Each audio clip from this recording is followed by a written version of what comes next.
Apakah kemampuan anak indigo bisa diaplikasikan di dunia nyata, dan gimana jadinya kalau kemampuan itu digunakan untuk kepentingan intelijen?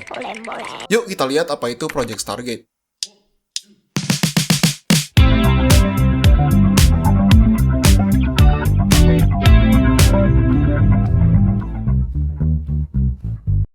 Halo guys, ketemu lagi dengan Pudaranta, tempat ngobrolin hal-hal mainstream asik dengan pandangan yang unik. Di video ini gue mau ngebahas sesuatu yang agak absurd, yaitu sebuah proyek yang berusaha menggunakan kekuatan mistis untuk kepentingan intelijen. Mungkin lu mikir, gimana ceritanya intelijen yang identik dengan agen rahasia dan mata-mata bisa berhubungan dengan yang mistis-mistis kayak anak indigo? Obat-obatan apa yang beliau konsumsi pas membuat video ini? Yap, obat-obatan yang gue konsumsi adalah fentanyl, soalnya ini beneran pernah ada di Amerika. Namanya Proyek Stargate. Stargate ini adalah sebuah proyek rahasia milik pemerintahan Amerika Serikat yang bertujuan untuk menginvestigasi fenomena mistis dengan harapan bisa dipakai untuk kepentingan intelijen. Nah, udah intelijen, Amerika, terus mistis juga. Resep apa yang mau dimasak sama CIA ini? Sebelum kita nyemplung ke pembahasan, jangan lupa like dan subscribe dulu ya guys. Di sini kita bahas banyak hal yang tentunya menarik dan asik. Oke, langsung aja kita ke pembahasannya. Jadi, Project Stargate ini adalah nama buat rangkaian program rahasia pemerintah US yang tujuannya nyelidikin kemampuan remote viewing, yaitu kemampuan untuk menggambarkan suatu lokasi atau objek secara jarak jauh dengan kekuatan parasikis. Nah, kemampuan ini diharapkan bisa membantu CIA untuk ngumpulin info-info penting untuk intelijen negara. Kemampuan remote viewing tadi lahir dari apa yang disebut dengan extrasensory perception, atau ESP.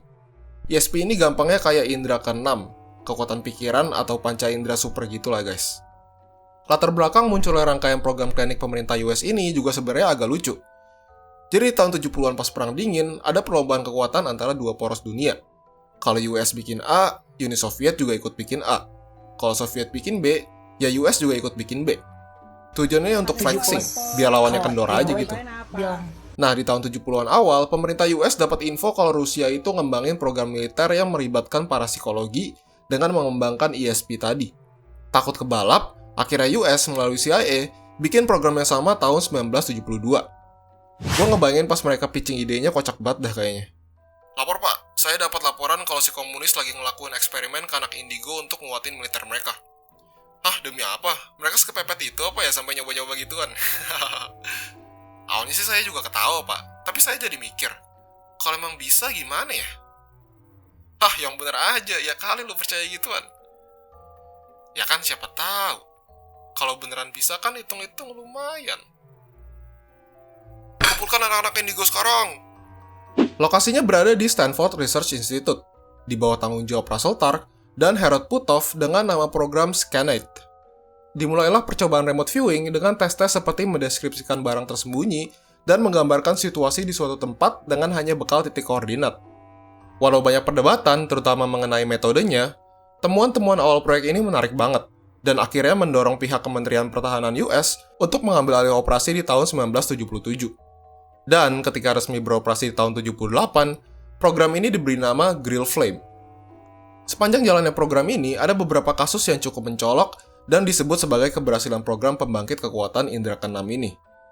Yang awal banget bisa kita mulai dari kisah Rosemary Smith yang disebut berjasa dalam penemuan pesawat Tupolev Tu-22 milik Uni Soviet yang jatuh di sekitar daerah Afrika.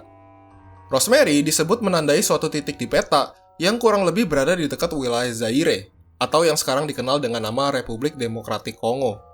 Rosemary lalu memberikan sketsa dan deskripsi tempat kejadian yang akhirnya mempermudah pekerjaan dari tim pencari bangkai pesawat. Cerita agen remote viewing selanjutnya muncul dari Angela Della Fiore Ford, yang pada tahun 1989 melakukan scanning buat ngelacak mantan petugas bea cukai yang kabur dari kejaran polisi. Angela menyebut buronan ini berada di wilayah yang bernama Lowell, di negara bagian Wyoming. Dan kerennya, pas akhirnya buronan ini ditangkap, kejadiannya bertempat di kota Lovell, Wyoming, alias si Angela itu cuma salah satu huruf aja. Lalu kisah remote viewing terakhir datang dari agen Joe McMonigle, salah satu agen yang terlibat di operasi remote viewing paling banyak di antara tahun 1978 sampai 1984. Ada 3 momen yang paling berkesan dari agen McMonigle ini. Pertama, klaim kalau dia berhasil menebak alat komunikasi agen KGB yang disamarkan. Jadi, di tahun 80-an, CIA nangkep mata-mata Uni Soviet di Afrika Selatan. CIA kepo gimana cara si agent ini ngontak negaranya. Dan si McMonigle ini, yang cuma diberi amplop tertutup berisi informasi kasus ini, berhasil menebak kalau alat komunikasi yang digunakan oleh si mata-mata itu adalah sebuah radio gelombang pendek yang disamarkan jadi kalkulator. Momen kedua adalah klaim keberhasilan menemukan markas kapal selam Uni Soviet. Si McMonigle ini pas remote viewing, bilang kalau dia nemuin sebuah bangunan besar di wilayah utara Rusia. Si agent ini nggambarin temuannya sebagai sebuah bangunan di pelabuhan gitu. Di tepi laut, terus ada pembangunan kapal selam di dalamnya. Lokasi yang diklaim sendiri tepatnya ada di wilayah Severodvinsk. Sorry ya kalau gue bacanya nggak bener. Pokoknya di dekat Arktik dah. Dan ternyata hal itu ya benar adanya. Terus, momen terakhir si McMonigle ini adalah penggambarannya mengenai planet Mars. Yap, lo nggak salah denger, dia mendeskripsikan planet Mars.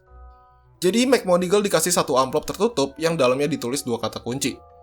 Dia dikasih koordinat spesifik tempat yang harus dicek, terus akhirnya dia langsung ngecek. McMonigle akhirnya nggambarin apa yang dia lihat. Dia bilang dia ngelihat bangunan-bangunan tinggi, kayak piramida atau kayak obelisk yang ada di Washington DC gitu. Terus ada badai debu yang besar banget, serta ada sosok makhluk tinggi kurus yang banyak dari antara mereka terlihat seperti sekarat. Ditambah lagi, dia juga ngelihat ruangan-ruangan kosong yang ukurannya gede banget. Nah, pas sesi memantaunya udah kelar, baru dia di-reveal kalau ternyata dua kata kunci yang ada di amplop tadi adalah Mars dan 1 juta tahun yang lalu. Jadi, si McMonigle ini nggak cuma jadi orang pertama yang nengok kehidupan di Mars, tapi dia juga bisa dibilang time traveler loh. Gila kan?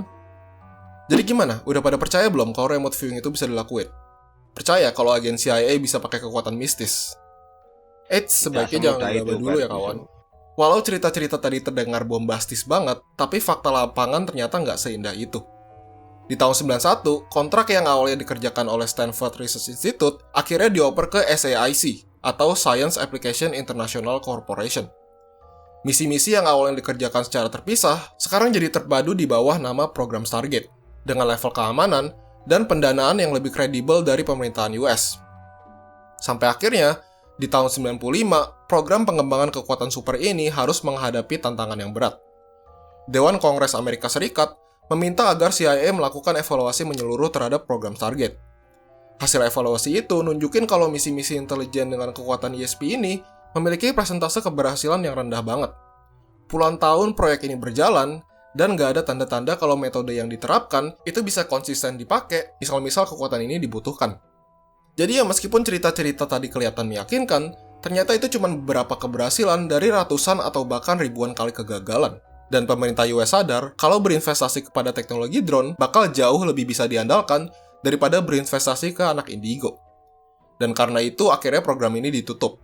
Dan setelah program ini ditutup, beberapa tahun kemudian, banyak dokumen proyek ini yang dideklasifikasi sehingga bisa diakses oleh masyarakat luas. Jadinya ya kita bisa tahu cerita-cerita ini. Memang sih kalau dipikir-pikir ide dibalik pembuatan proyek ini tuh memang terkesan konyol.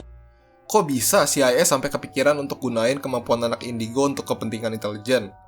Tapi sekonyol-konyolnya hal ini, gue tetap suka sama mindsetnya mereka. Kalau misalnya mereka ngelihat sesuatu yang potensial, meskipun jatuhnya rada konyol, mereka bersedia untuk ngelakuin penelitian dan eksperimen untuk konfirmasi klaim-klaim dari anak-anak indigo tersebut. Di Indonesia kan banyak nih ya orang-orang yang ngeklaim kalau mereka tuh punya ilmu kebal. Bisa nerawang, bisa ngeramal, atau bahkan bisa nyikat orang dari jauh pakai ilmu santet. Nah, udah aja tuh pemerintah buat program kayak Project Stargate, kumpulin orang-orang yang klaim hal-hal tadi, tunjuk Ferry Irwandi atau pesulap merah untuk nguji orang-orang ini dan lihat hasilnya bener apa enggak klaim-klaimnya. Apapun hasilnya menurut gue sih bakal tetap win-win ya. Kalau gagal ya kita semua jadi ngerti kalau orang-orang yang ngeklaim punya kekuatan mistis kayak gini basically bullshitting. Tapi kalau berhasil, bayangin impactnya ke negara Indonesia. Bayangin kalau kita punya super soldier yang ditembak kagak mati-mati. Kevlar, rompi anti peluru, buang aja semuanya. Tentara Indo turun ke medan perang dengan gaya Rambo bantai kanan kiri. Bayangin impactnya ke ekonomi kalau kita bisa punya penerawang dan peramal yang bisa prediksi tren pasar. Bayangin kalau santet tuh beneran ada, kita bisa nyikat Netanyahu langsung dan ngakhirin perang di Gaza. Bener nggak? Gas nggak sih buat proyek paranormal? Oke guys, segitu dulu ya obrolan kita seputar Stargate. Emang sih kayaknya seru dan potensial banget tuh proyek supernatural. Tapi kalau pakai kacamata sains, emang lu pada percaya? Tulis pendapat kalian mengenai obrolan kita tadi, dan jangan lupa like serta subscribe ke Empu dan Nanta, biar nggak ketinggalan video-video seru kayak gini lagi. Kalau kalian fans Superman atau Demon Slayer, boleh banget dong cek video kami yang ini. Thank you guys, bye-bye.